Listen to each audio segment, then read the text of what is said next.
So you're 16, and you live in a walled city, and the biggest and baddest nation in the world has come to your doorstep. They've invaded your city. The king that's at the front of this invading army is a king named Nebuchadnezzar, and he is infamous for the way that he treats his enemies and those that he defeats. And he has taken over your city. You're 16, but you're not just any 16-year-old. You're the son of one of the noblemen in the city. And that has made you actually a bit of a target. Because the only people that the king walks away with after he's done are kids like you. He takes all of the best and all of the brightest, all of those that have had the best education, all those that are the children of the noblemen in the city. He takes you and others like you with him back to his capital.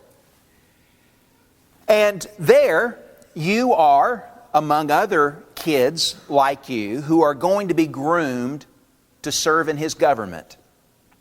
And so he's going to give you the best education. He's going to give you the finest learning experiences. You're going to learn about the culture of the most powerful kingdom in the land. And you're going to be fed with the things that the king himself eats. And so whatever is on his table, whatever the chef puts in his cup and on his plate is going to be put on your plate and in your cup. The problem is that some of those things that are put on your plate and put in your cup are things that you've grown up your whole life as understanding you can't have, you can't drink, you can't eat, because they are things that violate the law of God that you've grown up under. But where is God now? In the next 20 years, the city where you grew up is going to be no more. Its walls are going to be completely destroyed. The temple in the middle of that city is going to be gone. The priesthood is going to be practically absolved in terms of practice. There aren't going to be any sacrifices. And you are practically an orphan now, perhaps in reality an orphan, when the city is destroyed within the next 20 years. And so what will your life be? And what will you choose each day? How will you live in this new land, in this new position? What will you do about God in the midst of all of that? Well, we looked at this story from Daniel chapter 1 last week. I want to invite you to go there again, Daniel chapter 1, and how this was exactly the circumstance of this young man. We don't know what his age is. I use 16 as just a number to pick out. He must have been young. And he and other boys like him, that's what happened to them. They were taken by Nebuchadnezzar, the invading king, back to his capital city, and they were put into a program of intense training and education so that they could be groomed to serve in his government. Daniel was, and he and his 3 friends that are mentioned specifically in the text are all orphaned. And that's the situation in which they grew up in. They would never go back to their home. Daniel never saw Jerusalem again. He never saw his family again. I mean, his life was forever changed from the time that he was extracted from the city by the king.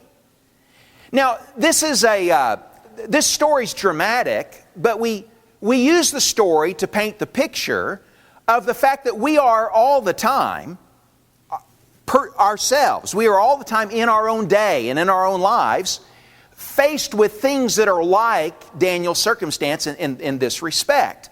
And these things are inevitable. It is inevitable that there will be upsets in your life. Some upsets are big, that is, they impact more people. Some upsets are small in that they impact only you, but they're big for you. And so there can be things in which you've trusted as being secure and as being absolute and as being sure, just like Daniel might have trusted that his nation would go on living and having the freedoms that they did. That he would grow up the same way that generations of kids had grown up before him and live in the city of Jerusalem and have a family and have a wife and have a job and enjoy the comforts of being the son of a nobleman, perhaps even rising to some kind of position within the city himself. But all of that changed. And there are going to be in our lives things that are upsets. And what I want to say to you is that, like we said last week, they are inevitable. The other things that are inevitable are that they'll be inevitable foes. We'll be put in circumstances where we're in an environment that is not friendly to our faith. Daniel was put in a situation like that where he faced foes, environments that didn't support what he believed to be right. And the third thing that we see in the text is that there are not only inevitable upsets and inevitable foes, but there are also inevitable ruts that we find ourselves in. And what I mean by that is that sometimes we'll find ourselves stuck in a role or in a position or in a situation that we wish we could change, but we are powerless to do anything by ourselves, of ourselves, to change that. There was nothing that Daniel could do that was going to change where he was and who he was and the position he was put in. Whether he liked it or not, he was going to serve the government that would destroy his people. And so what's he going to choose in the midst of that? We find ourselves in ruts all the time where we have to make a choice about how we're going to be, what we're going to do. I want to look at this story again today, but from a little bit different perspective. I want us to focus on one of the key verses that's in this text where it says in verse 8 of the text that Daniel made up his mind. Daniel made up his mind that he would not defile himself with the king's dainties, I think the King James Version says, with the things that the king ate. He was not going to eat. He made up his mind, he made a decision that he wasn't going to do that. The thing that I want to talk about that Daniel decided was the decision that he made that he was going to be holy. The decision that he made that he was going to be holy. And I want us to think about that decision too. And I want you to think about what it means to make a decision to be holy. It's more than just the decision that I'm not going to sin. I want you to see the full scope of what it means to make a decision to be holy. When you decide to be holy, what you are deciding to do is that you are going to entrust your fortune and your future entirely to God. Do you see that? It's not just a matter of sinning or not sinning. It's a whole perspective about who you're going to count on. And what Daniel decided was he made up his mind that he was going to put everything in God's hands. Whatever happened to him in the future, whatever his fate was, whatever the outcome of this situation, he was going to leave all of that in the hand of God and trust that God would handle it. And I want to suggest to you that that's what we decide when we make the decision to be holy. We make that decision, whether it's a small decision or whether it's a big decision. We are all of the time faced with like circumstances. Something happens in our family, something happens in our job, something changes about our circumstance, something happens with a move, something happens with our health, something happens in a relationship. And we are put in the situation where we have a decision to make. And often that decision, in fact, I would say always the decision kind of boils down to whether or not we're going to kind of trust ourselves to kind of make it happen, to kind of resolve the situation, or whether we are really going to put our fortune and our future, our happiness, our well-being entirely in the hands of God and really trust that His way will work out. That's what Daniel did. And I want us to talk some about this decision to be holy, this decision to entrust our fortune and our future to God, and what are some of the components of that decision. The first thing I want to say to you is that decision to be holy, that decision to make up your mind that you're going to entrust your fortune and your future to God is first a personal one. A personal one. And here is something that Daniel discovered that I remember discovering when I entered into my teens, and that still continues to be a factor in my life, and is certainly a factor in your life too, and that is I don't have to do it. I don't have to decide to trust my fortune and my future to God. If Daniel eats lamb, if Daniel eats pork, if Daniel eats bacon for breakfast, if Daniel eats things that are unclean, nobody is going to run into the room and knock it out of his hand. Nobody is going to keep Daniel from eating the things that the king eats and from drinking the things that the king drinks. It's all up to him. He could get away with it. Nobody's watching him anymore. His folks aren't keeping tabs on what he's doing. He is on his own. And fundamentally, we're all in that same situation. You can put your life in the hands of God, or you cannot. And it's really very personal.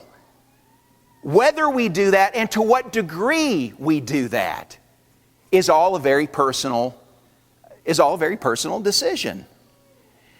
And I've got to appreciate that it's in those moments, it's in those situations that I show God where He is in my life, how much I value Him, how much I count on Him, whether or not my life is really a life that's consecrated to Him or not. And so it's a decision that's one that's very personal. You're the one that's going to decide, just in the same way that Daniel was the one that was going to decide. Sometimes what happens when we find ourselves in challenging kind of circumstances about making the right decision is that we somehow play the victim. Like I can't, here I am, and I am away from home. I have been put in this situation. The king is telling me that this is what I'm supposed to eat. What can I do? Could Daniel not very well play the victim here? I mean, what can I do? I cannot help myself. I can't help this situation. I am put here. There's nothing that I can do. This is what I'm gonna have to do.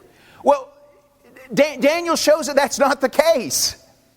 He made up his mind that he was not going to be a victim in this situation, that he was going to do what he'd always practiced. He personally made that decision.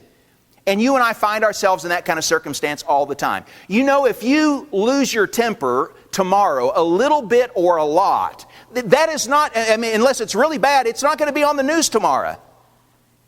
And if you make a promise that you don't keep, nobody's going to come and arrest you probably, unless it's really bad.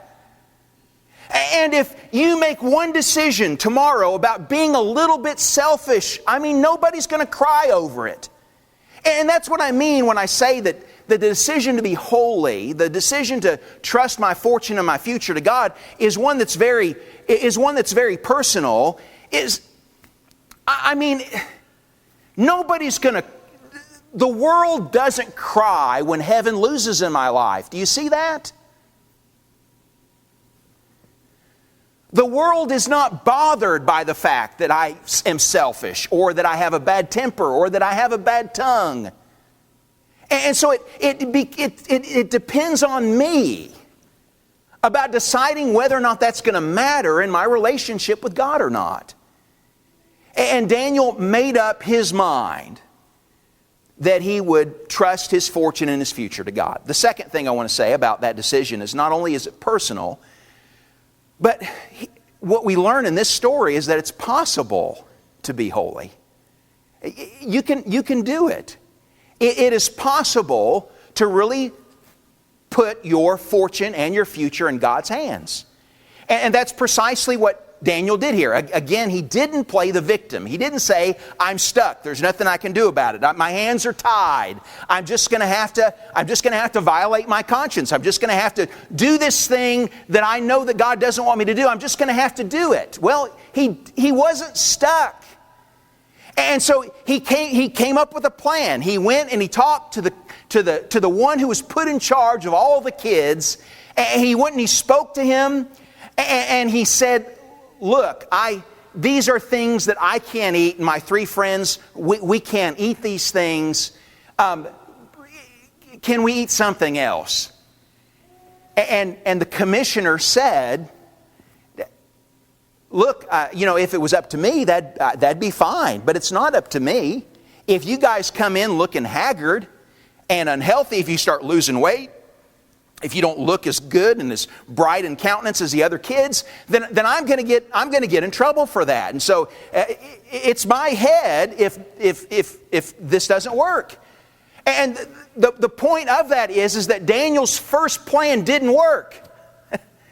It didn't work. The commissioner said, no, we can't do this any differently.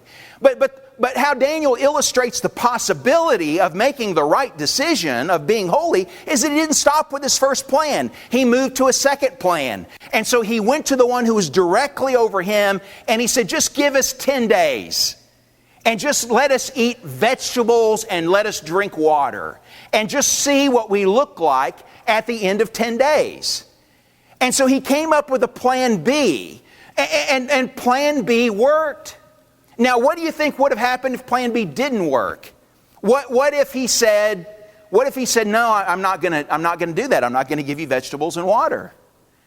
Well, I would expect that there was a plan C. And it may be plan C was that we just don't eat. I don't know what plan C would have been. But what Daniel shows us is that it's possible to do the right thing. And not just say, my hands are tied and I can't do anything about it. Daniel illustrates the fact that it is possible. And it worked. That does mean that there is not an easy button when it comes to the matter of living our life for God and putting our hands in His fortune and His future, and or putting our fortune, our future in His hands. We're going to find that frequently in life. Surely you've lived long enough, haven't you, to find that there's not an easy button when it comes to holiness. Sometimes there are awkward situations and awkward moments where I'm going to look a little foolish.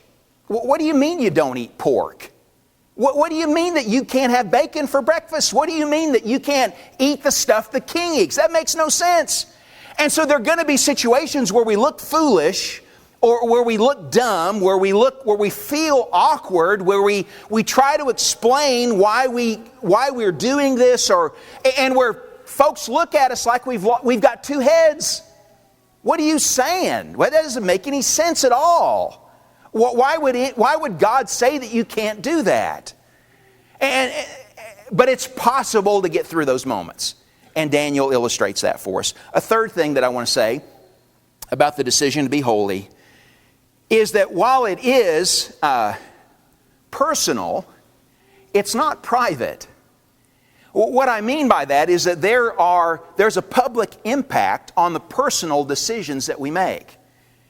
And the decision for me to be holy, the decision for me to trust my fortune and my future to God's hands, no matter how small that decision is, and no matter how ignorant or how unknowing, knowledgeable other people are of that decision that I'm making, it still impacts other people. It is public in its influence.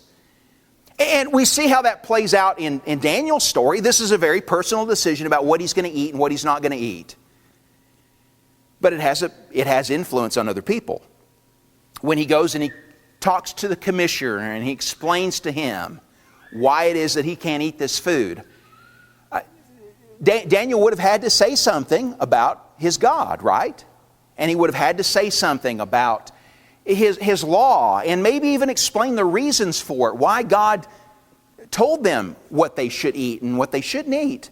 And has the commissioner now Has he learned something? Has he been enlightened some way? And has he seen something about the character of this young man that's now in his custody and under his tutelage? Does he see something about his character?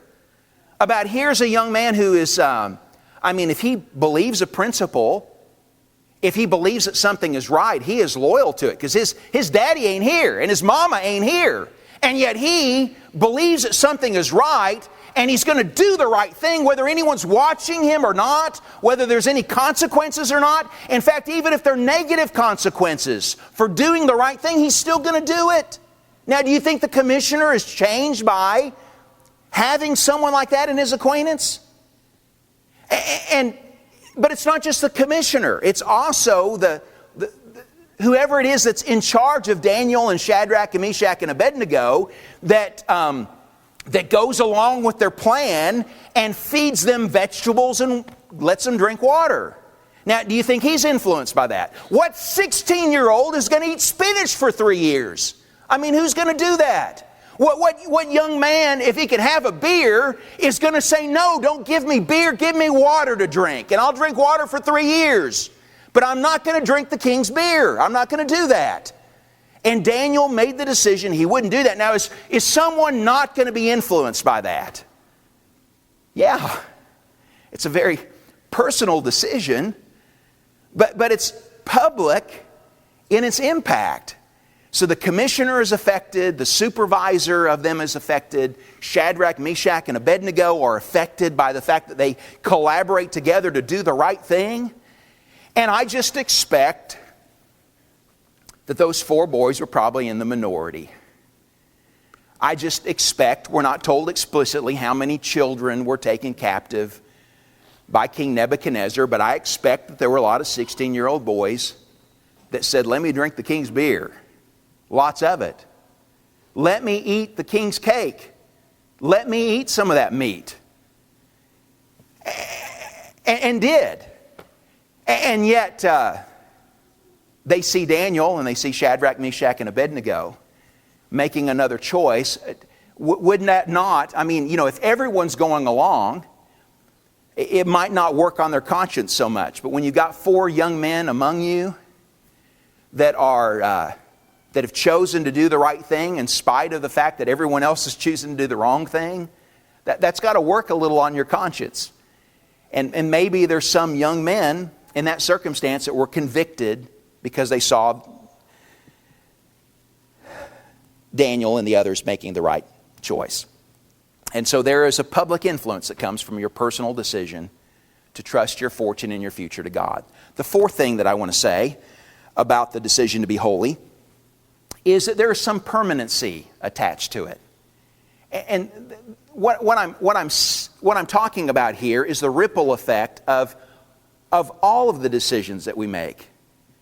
That the decisions that I make today, what I do about my temper, what I do about my problem with lust, what I do about my problem with my tongue, what I do with my problem with caring too much about money, what I do about choosing friends that make me worse rather than make me better. All of those choices they are gateways to future choices. Do you see that?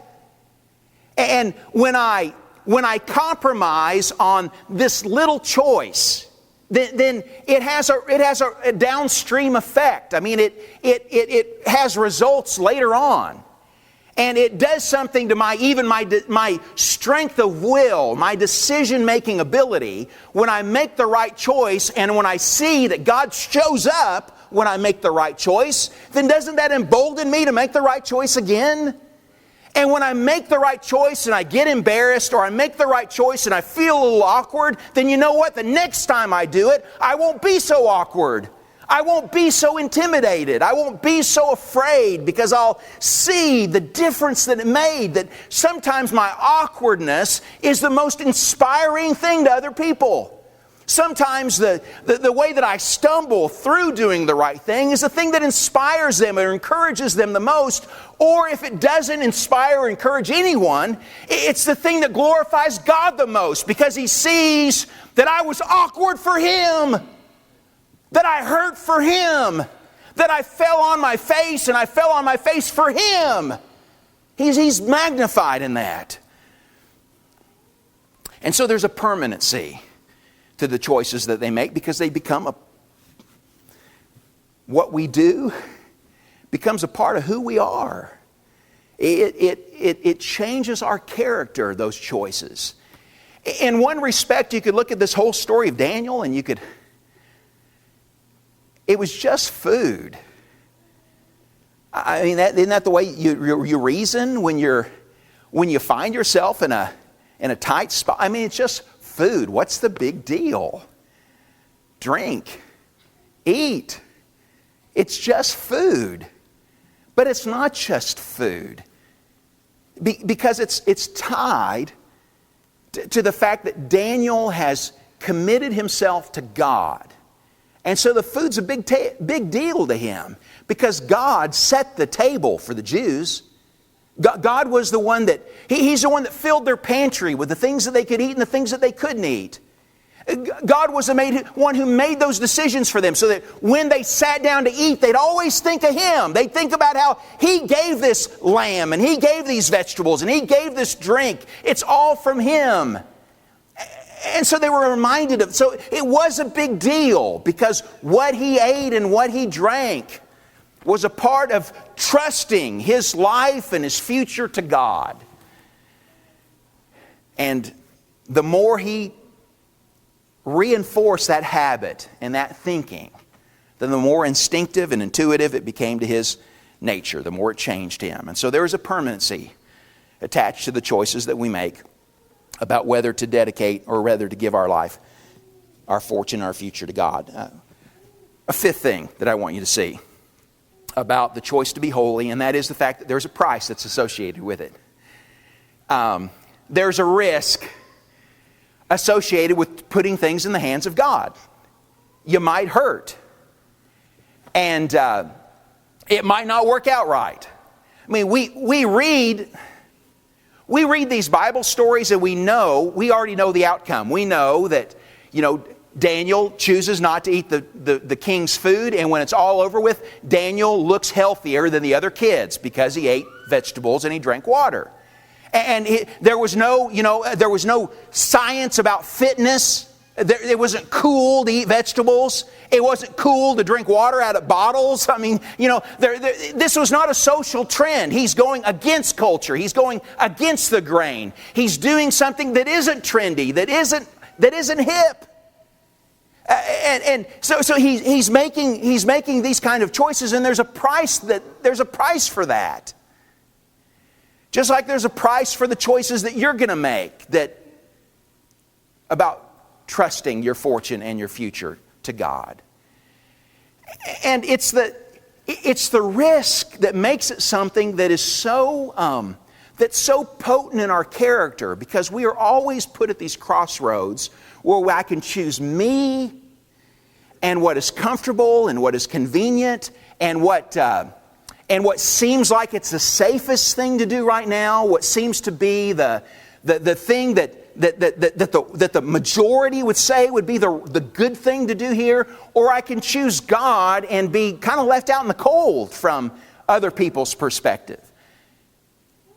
And so we're confronted with that choice all the time. And so there's this price. If I choose God here, if I choose that He's going to matter first, that He's going to matter most,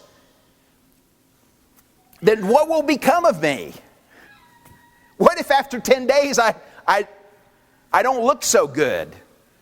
Well, what if I don't sound so smart when I'm interviewed? What if my face doesn't look so bright when I come before the supervisor? Well, the only way I know is if I put it in the hands of God and just see what happens in 10 days. See what happens in 30 days when I've put Him first. See what the outcome is. Now, is this just a story for us to read and for us to admire because we know the outcomes with Daniel? Or is this not encouragement? Is this not inspiration? Is this not teaching for us to do the same thing? to put it in His hands and and to trust. The reason for the story is us. It's here for me. It's here for you. It's here for us to learn and to practice that same kind of faith that if we pay the price, that God sees. And that leads to the final element that's a part of these kinds of choices, and that's the promise that's a part of it. The promise that's a part of the decision to be holy, of entrusting our fortune and our future to the hands of God. What promise do I have of how that's going to work out? There are some things that I want to suggest to you are make it worthwhile. Number one, that there is the promise of living life in God's hand. There's a promise of living life in God's hand. That when I trust in this situation, my fortune and my future to God, that whatever the outcome is going to be from Him. You know what that means? Is that I can't see it until it happens. I don't know what tomorrow will bring. I don't know what the king will decide. I don't know what the commissioner will do. I don't know what the superintendent will do, but I'm going to put it in God's hand, and I'm going to trust in God to work out the outcome. And so what we discover in that is that God's hand is ahead of us. That God's hand is in this. Now, was His hand present in Daniel's situation? We read 3 times last week how it says that God's hand was in their captivity. How God's hand gave Daniel favor. How God's hand meant that Daniel and his 3 friends, that they excelled. God's hand was all over this. But Daniel had to learn that as day after day revealed itself. He had to experience that. And the only way he could experience it was by running the risk. And then he saw the promise. And the same thing is so for us. God wants to build our faith because we have the experience of seeing that when we put it out there for Him, that He shows up.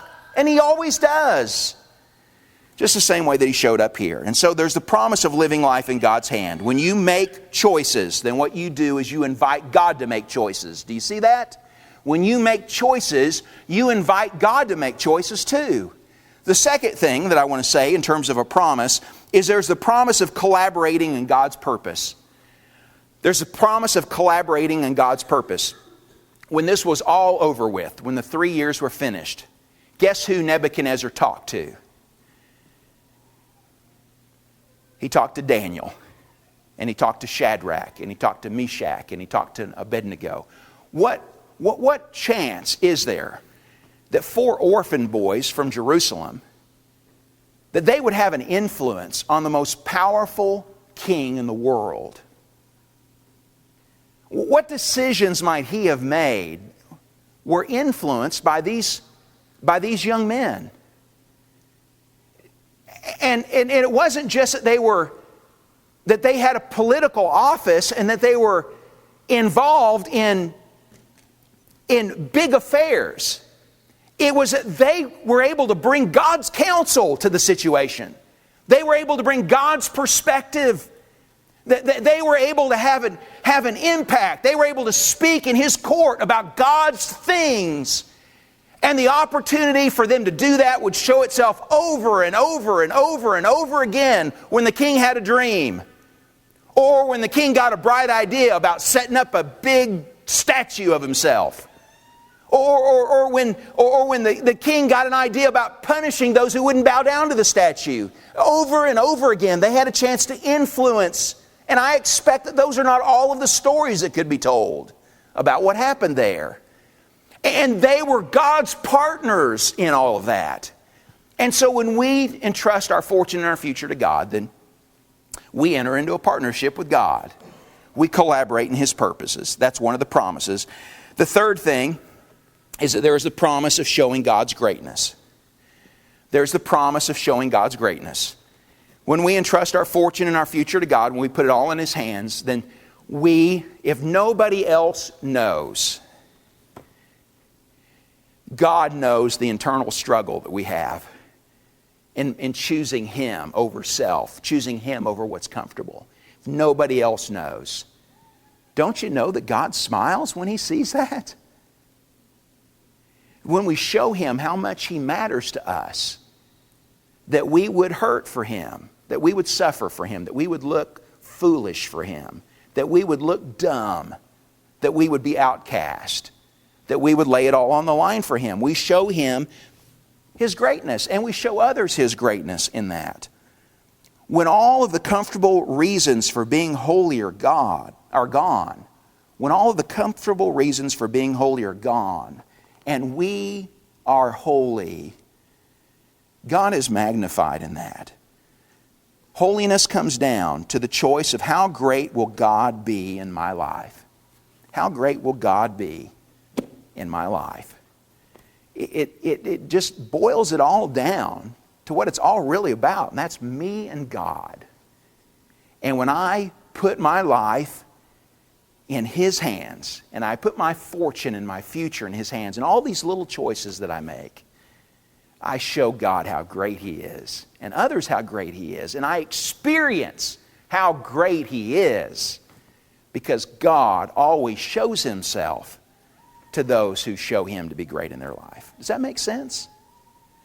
God help us to practice that, to be a people who are holy, who are practiced in being holy, who make those decisions to be holy. Because when we do, we'll find that it's a personal decision. We'll find that even though it's personal, that it's possible, it can be done. We'll find that it's public in its effect. We'll find that it's permanent. It has a ripple effect. There is some risk that's associated with it. There's some pain. There's a price. But we'll always find the promise that God is there when we make a decision like that for Him. When I invite you to respond to the song that Brandon's going to lead us in, think about your decision to be holy.